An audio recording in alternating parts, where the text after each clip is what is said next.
Cuman waktu itu memang ada isu poligami, ada orang yang sangat penting waktu itu. Yang mana sih tuh? Dia liriknya sangat satir tapi cheer gitu. Iya, iya. Gimana nih gitu? Iya. Jadikan aku yang kedua, ya. buat yang pertama sengsara. Ya, kamu tahu kan itu? Ya. Amazed juga gitu sama lagu Jadikan Aku Yang Kedua ini karena ini udah tahun 2023 gitu ya. Orang masih ingat? Masih ingat dan mereka kayak nostalgia banget gitu sama lagu itu dan selalu nggak mungkin aku nggak bawain gitu walaupun di acara kawinan ya. Hah? Pas ketemu di backstage di panggung kalau misalnya pas acara bareng, kok anaknya Ratu Rama Tamah ya ternyata. Aku pikir minimal bakal yang gotik apa gitu yang enggak.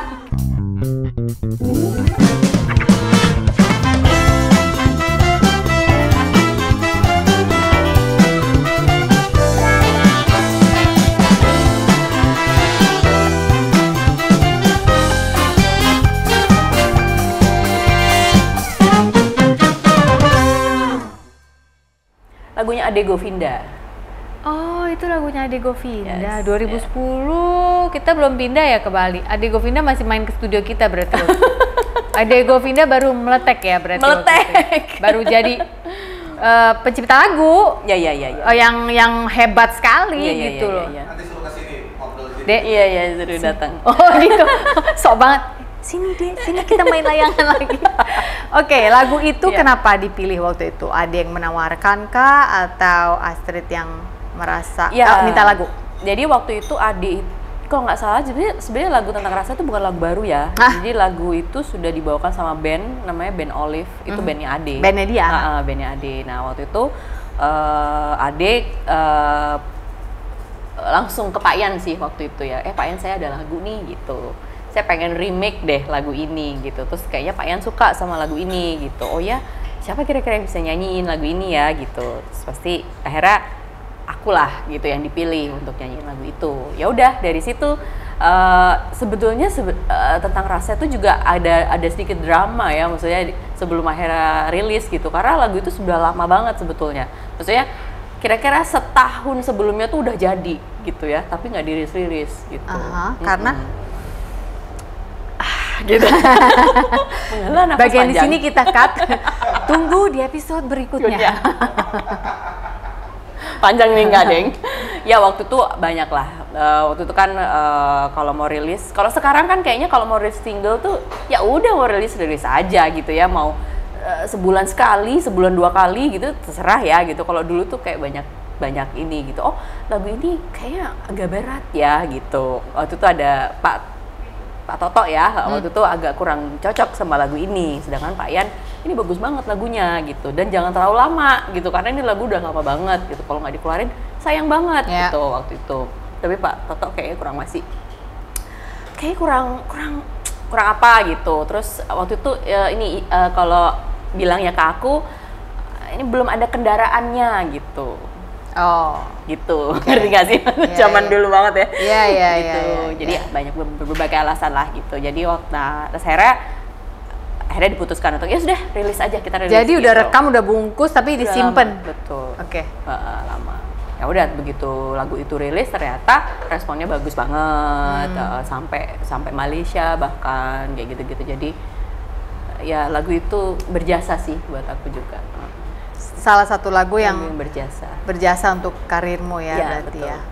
Makasih Ade Govinda. Ade Olive, makasih. Oke, kita lanjut sekarang ke pertanyaan aku yang tadi sebenarnya ada lanjutannya tapi masih aku simpen. Siapa yang berada di balik semua produktivitas ini? Maksudnya ya ada kejaga YouTube-mu, terus Instagram. Tadi kan sempat bilang suami Arlan. Arlan Jo adalah seorang vokalis juga sebenarnya guys. Kalau kalian dulu tahu ada band namanya Mary Jane, itulah vokalisnya, suaminya Astrid. Yang saya dari dulu kepo adalah waktu mereka menikah, lalu seakan-akan kalau di mata publik itu seakan-akan Arlan mengambil jalan mundur satu langkah supaya bisa support Astrid di musik, walaupun ya nggak berarti dia sengsara ya, dia juga happy dengan kameranya. Memang anak ini dari dulu gitu. Tapi apa yang sebenarnya terjadi? Apakah sempat ada obrolan sebelumnya? Karena kan kalau dua-duanya adalah frontman, dua-duanya adalah vokalis, ego itu kan akan selalu ada. Biasa tampil di depan, biasa gitu. Nah, di dalam kehidupan kalian, kalau ada yang bisa di-share, sebenarnya bagaimana sih? Iya, jadi waktu menikah itu kebetulan dia masih vokalis ya. Masih loh. Masih vokalis, cuman kayaknya beberapa lama setelah itu dia akhirnya memutuskan untuk dia keluar dari Mary Jane ya, waktu si Arlan keluar dari Mary Jane dan solo gitu. Udah beberapa kali rilis single juga dan sebagainya. Tapi memang dari kita menikah itu memang dia tuh sebelum menikah bahkan dia tuh sangat support banget gitu. Malah kayak dia malah yang lebih berapi-api daripada aku gitu ya. Wah, ini lagu bagus banget, gila, bagus banget kayak gitu-gitu yang pokoknya kamu nanti harus kayak gini. Kan dia orangnya sangat visual ya, visual dan kreatif banget. Saya di bidang kreatif banget gitu. Jadi kayak banyak ide-ide yang aku kebantu banget tuh sama dia gitu ya. Kayak misalnya bikin foto video yang kayak gitu tuh dia udah duluan tuh waktu itu gitu. Udah di garda depan dia waktu itu. Iya. Jadi bikin videonya anjir bagus banget. Ini buat apa, Instagram doang? Aduh sayang banget kayak gitu-gitu waktu itu ya gitu. Tapi udah bagus banget lah.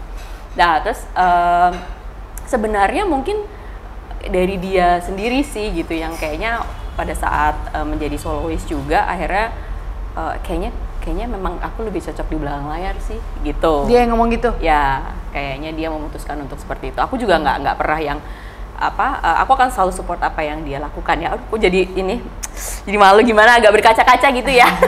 Kamu boleh karena ada orangnya di sini. Garam habis. Tolong beli garam dulu ya. di situ. Gitu. Jadi dia pada saat itu dia yang memutuskan untuk kayaknya memang kayak lebih cocok di belakang layar. Tapi dia memang yang dia cintai adalah musik gitu. Jadi nggak mungkin jauh-jauh dari musik. Jadi dia suka fotografi tapi fotografi apa? Musik, ya kan gitu. Saya fotoin konser, fotoin apa. Nggak akan bisa menemukan tiba-tiba Arlan foto makanan gitu ya? Iya, nggak bisa. Ya. Jadi dia yang musik, apapun yang di bidang musik gitu. Sampai akhirnya dia bekerja di musik juga sebagai produser, apa sih istilahnya? Dan sekarang dia jadi salah satu keluarganya Musika gitu ya gitu. Jadi dia kerja di lingkungannya Musika juga ya. Betul. Jadi dia yang apa sih namanya? Ya produser ya. Apa sih kayak memilih ENR. Artist and Repertoire ya. Gitu. Jadi waktu itu bener-bener nggak ada yang kayak ini nggak bisa rumah tangga ini jalan kalau dua-duanya vokalis gitu. Nggak masalah sebetulnya ya. Nggak masalah. Kalau akunya sih waktu itu nggak ada masalah.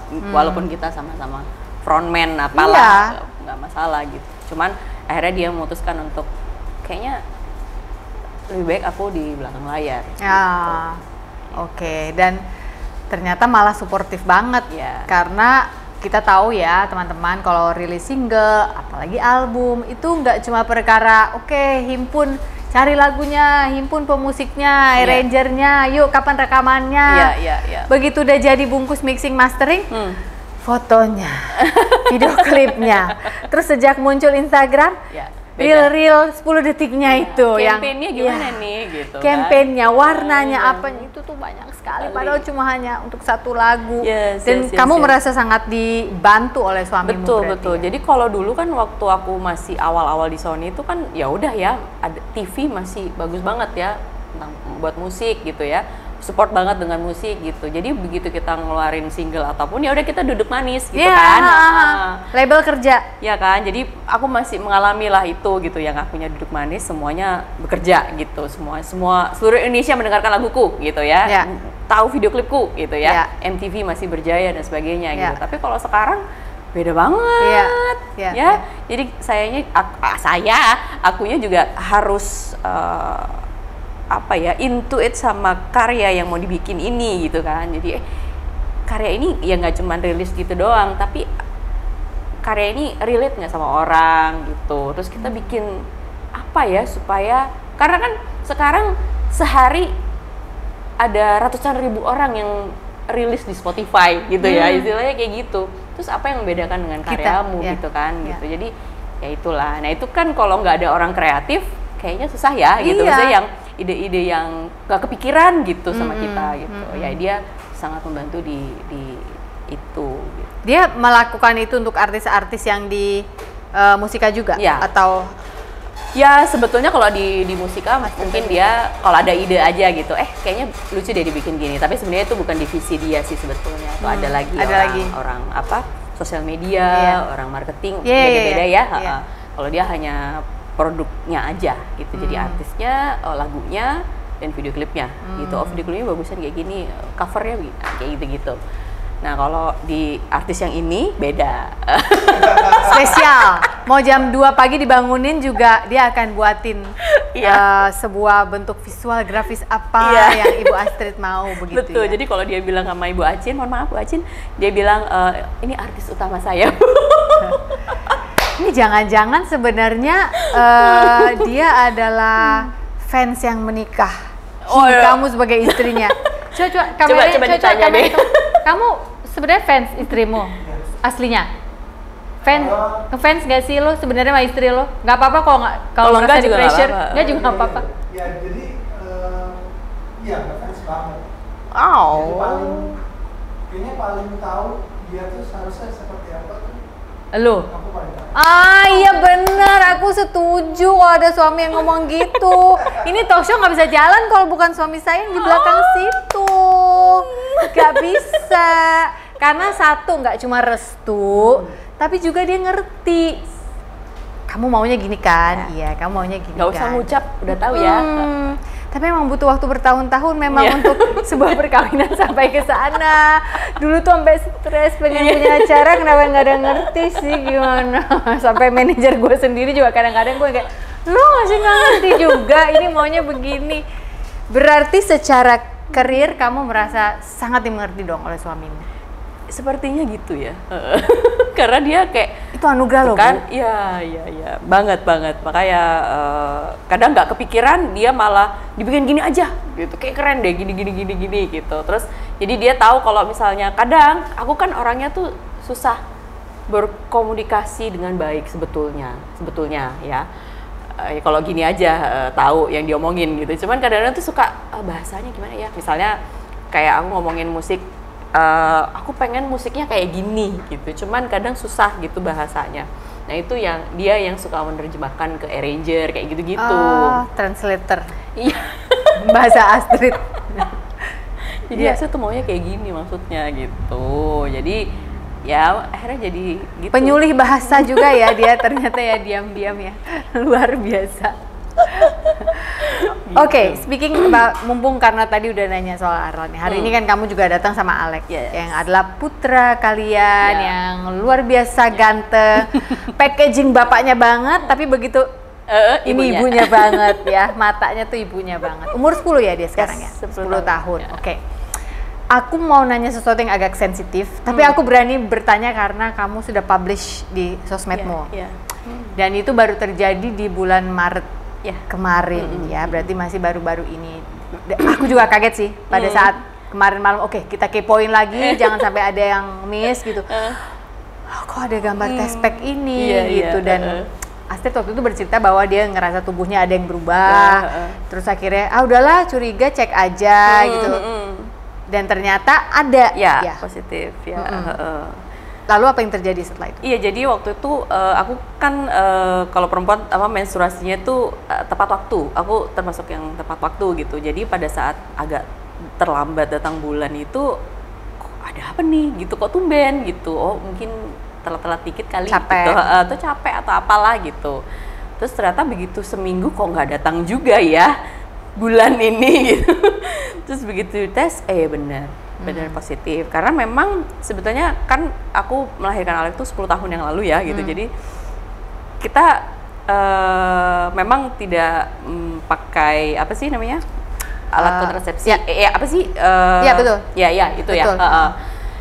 Dan 10 tahun ini baik-baik aja gitu. Ya akhirnya pasrah gitu kan. Oh, Ya udahlah. sebenarnya dalam rangka mencoba juga? Tidak. Oh, tidak juga. Jadi karena dulu nggak jadi akhirnya Ya ya udahlah. udahlah pasrah aja gitu. Nah ini kok kejadiannya 10 tahun kemudian gitu loh. Jadi agak heran. Jadi kemarin tuh bingung gitu. "Hah, udah umur segini, ini gimana ya gitu-gitulah gitu. Terus waktu pertama kali melihat aspek itu agak kaget gitu. Akhirnya kita memutuskan untuk ke dokter dan sebagainya. Aku takut kan, maksudnya oh ini kondisinya kurang baik apa dan sebagainya, concernnya ke situ sih sebetulnya gitu. Ternyata kata dokter, oh, ini bagus banget, proper gitu, proper kok Bu gitu, ininya kantungnya dan sebagainya proper gitu. Terus oh gitu Pak, gitu Dok gitu, oh ya udah. Terus kan udah lama ya nggak hamil gitu ya, jadi pantangannya apa ya udah lupa. Jadi dicatat gitu, benar-benar yang kita persiapkan dengan baik ya gitu. Walaupun agak mengejutkan sih ini gitu, cuman ya sudah, yuk kita jalani ini sebuah berkah dan sebagainya gitu. Udah sempat ngobrol sama Alek juga bahwa Udah, ini ada sudah. Jadi ada setelah baby. kita ke dokter itu aku akhirnya ngobrol sama Alek dan dia happy banget gitu. Nah itu tuh kan udah ternyata kandungan aku sudah 5 minggu. Oh, Nah terus begitu. Nah waktu itu ya yang aku agak bingung itu adalah waktu itu aku lagi baru rilis single dan mau tour gitu. Ya itu yang aku bingungin gitu. Kondisinya akan baik apa enggak ya gitu. Nah pada sebenarnya kan sebulan kemudian cek ke dokter, sebelumnya aku cek lagi gitu ke minggu ke-8. Nah pada saat yang cek yang berikutnya ini ternyata dia udah nggak ada gitu. nggak ada itu berarti meluru apa? Kan Ya, nggak ada jadi, pendarahan kan? enggak. Jadi aku tidak ada flag, kan biasanya ada Iya. tanda-tanda itu ya. Aku nggak ada tanda itu. Jadi dia itu ternyata begitu dicek lab dan sebagainya, ternyata dia itu ada pembuluh darah yang tidak menyalurkan makanan ke dia. Jadi dia tidak berkembang. Gitu. Oh. Ya udah. Jadi pas minggu ke-8 itu aku dikasih tahu kalau aduh ibu maaf ya, ini kayaknya ada berita kurang baik gitu. Terus agak bingung juga. Kemarin kita udah berusaha untuk menerima ini gitu, taunya beberapa minggu kemudian dia nggak ada gitu. Dan ternyata begitu karena akhirnya aku dikuret ya. Harus dikuret ya di minggu ke-8 itu ya? Tetap Iya, harus ya? Jadi ada 2 pilihan, bisa pakai obat atau kuret gitu. Waktu itu aku kalau akhirnya memutuskan untuk kuret aja gitu. Bius dong Bu? Ya, Aduh, ya. gitu. Jadi pada saat itu aku udah ternyata ada 2. Hah? Iya. Jadi harusnya kembar maksudnya? Iya.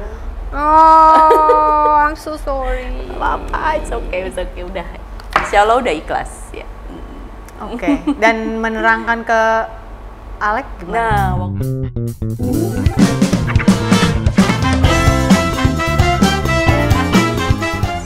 Bagaimana menerangkan ke anak umur 10 tahun? Alek takut sebetulnya, loh kenapa kok takut gitu ya, takut hasilnya kurang baik. Kapok nggak untuk mencoba? Sejak dia dan suami mengambil alih bisnis Astrid as a brand. Jadi beruntutan banget ya gitu rilisnya, jadi setiap bulan rilis. Wow, itu lawannya cuma Dedi Dores loh Bu, yang setiap hari bisa rilis album Dulu ya? zaman dulu. Tapi sebenarnya aslinya aku sangat warawiri gitu. Sri Mulat apa drakor? Purpose seorang Astrid di muka bumi ini apa sih? Karena kadang tuh aku mikir banyak sekali perempuan yang ngomongin perempuan lain gitu. Why gitu?